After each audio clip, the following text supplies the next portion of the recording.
সত্যি মা হওয়ার পর এখন নিজেই যেন বুঝতে পারি সন্তান কাছে না থাকলে ঠিক কতটা খারাপ লাগে।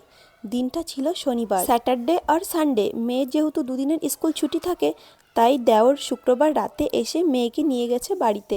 মেয়ে দুদিনের জন্য বাড়িতে বেড়াতে গেছে, আর এদিকে আমি কিন্তু পুরোপুরি একা।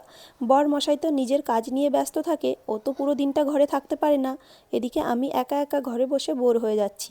তাই সন্ধ্যাবেলায় বর বাড়িতে এসে আমাকে বলল, চলো তোমাকে একটু ঘুরিয়ে নিয়ে আসি, দেখবে বেশ ভাল লাগবে মুডটা। প্রথমে তো আমার একদমই ইচ্ছা করছিল না, তারপর বরমশাই একটু বোঝালো যে মেয়ে তো নিজেদের বাড়িতেই আছে, ওর ঠাকুমা দাদুর কাছে, চলো এই সুযোগে আমরা দুজনে একটু ঘুরে আসি। অনেক দিন হয়ে গেল দুজনে মিলে কোথাও ঘুরতে যাই না, মানে শুধু আমরা দুজন। তারপর আমি ভাবলাম, হ্যাঁ চলো, এই সুযোগ দুজনে মিলে একটু ঘুরতে যাওয়াই যেতে পারে, তাই না? তাই দুজনে মিলে চলে এলাম ছোট্ট একটা রেস্টুরেন্ট। এখানে এসে বেশি কিছু না, ওই দুজনের জন্য দুটো এগ রোল অর্ডার করেছিলাম। দুজনে মিলে ওটাই বসে বসে খেলাম আর অনেকটা টাইম গল্প করলাম।